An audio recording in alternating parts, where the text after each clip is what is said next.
It is such a profound joy to join all of you here as we celebrate the achievements of the class of 2025. Let me take this early opportunity to congratulate all the over 5,800 graduates today. Congratulations. You have done well, you have made it, and as I saw the team here entertaining us, your joy was obvious. Congratulations. Na nyinyi ni fire. Kama nyinyi ni fire si fire. Nyinyi noma si noma. Congratulations and welcome. You have earned these moments through dedication, resilience, and the relentless pursuit of knowledge and excellence.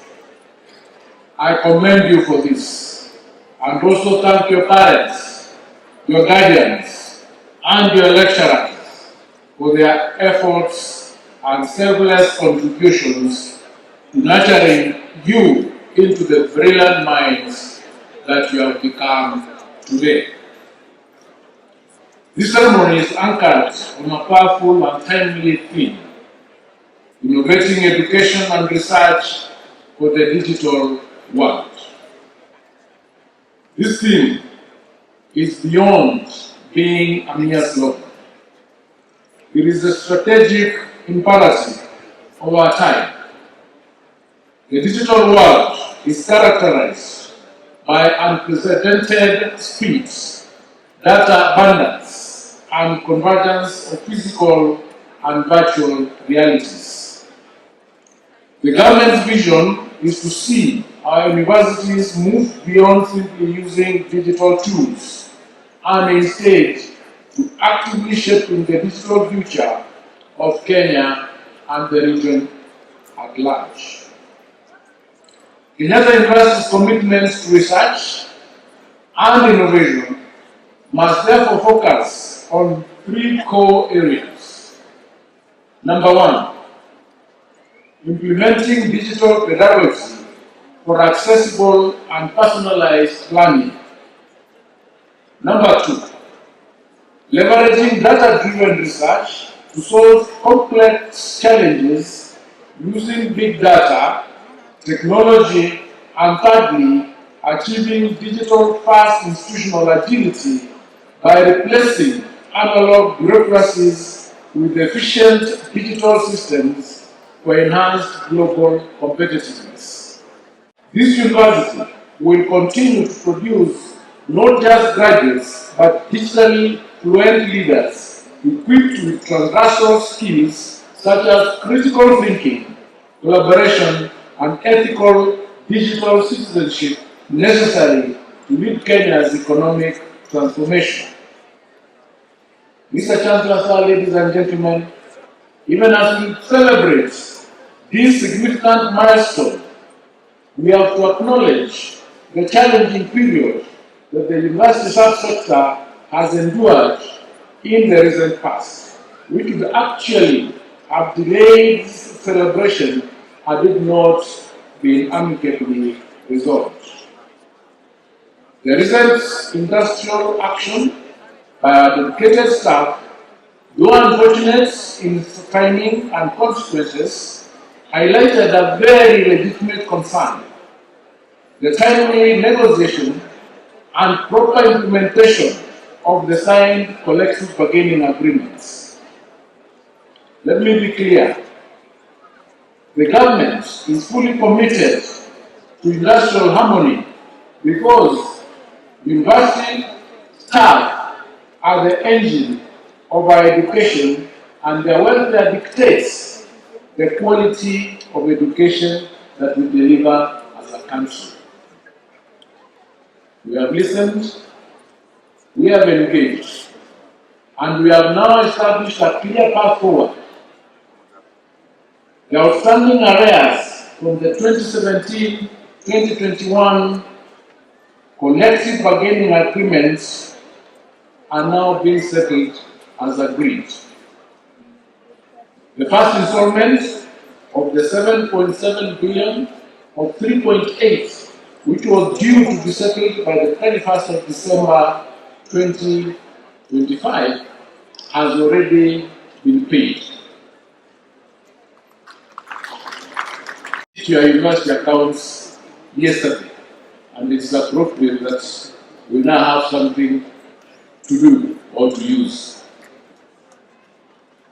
Ladies and gentlemen, the balance of the 3.8 would be paid as scheduled in the financial year 2026-2027. We are resolute in our commitment to fast-track the negotiations and conclusion of the 2025-2029 collective bargaining agreements.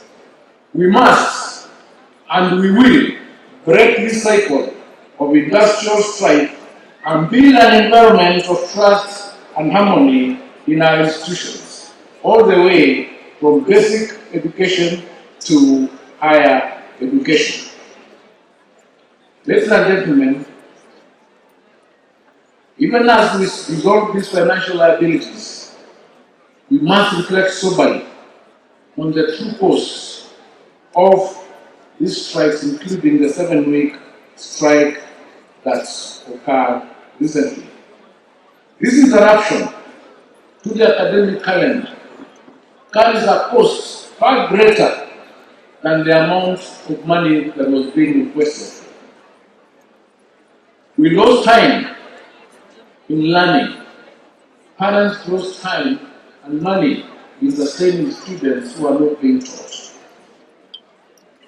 We lost time and money as a government, as a nation itself.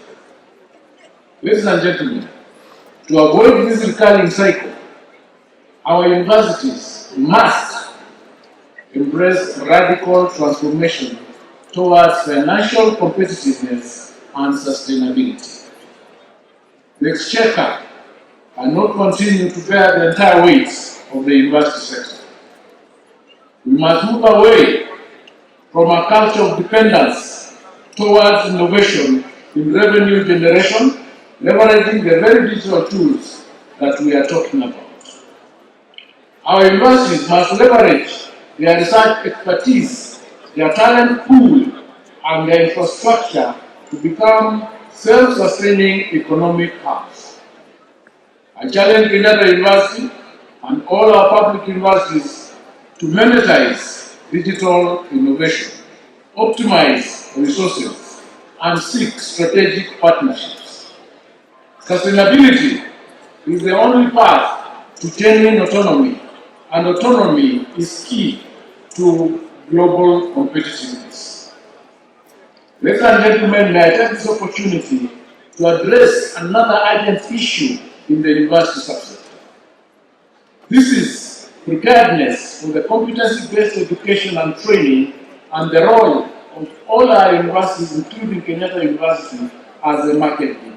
The university subsector has begun to prepare for the monumental shifts that will be marked by the entry of the first cohort of CBA students into higher education in 2029. These are the students who are being transitioned to grade 10 by January 2026. They are being placed today, and by noon today, we will start checking to know which schools they are going to. They are due to transition to our universities in 2029. Ladies and gentlemen, this new generation of students, molded by the competency-based curriculum, will arrive with different skills, different expectations, and a proficiency in practical application and critical thinking. They will demand flexible, multidisciplinary, and technology-driven programs. I look to Kenyatta University as a recognized trailblazer and market leader in education to set the standards.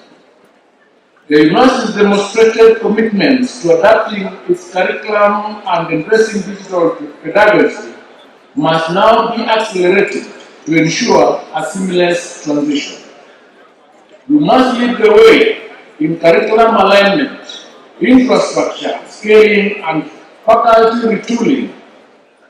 This university has the history and human capital to manage this transition successfully and to demonstrate to the nation how a modern university integrates primary and secondary school reforms into a world-class higher education. You must and can be the benchmark. Ladies and gentlemen, back to the class of 2025. You are graduating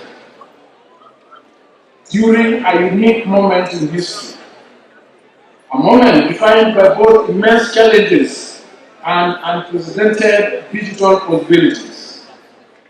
Take the spirit of innovating education and research for the digital world with you. Be the problem solvers who heal the industrial divisions, build the sustainable economy, and leverage technology to uplift all our communities. Your resilience proves your character. Go forth and make your mark. The nation believes in you. I am aware that this institution will soon be undergoing a transition in its management. The University Council and all other stakeholders must work together to ensure a seamless transition that will safeguard this university's place as a premier higher education institution in Kenya. You must protect the gains that you have gotten.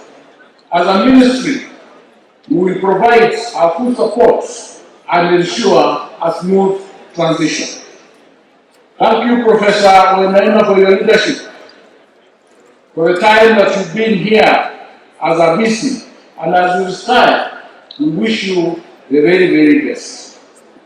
Ladies and gentlemen, with this remarks, I take this opportunity to wish you a Merry Christmas and a happy and prosperous 2026.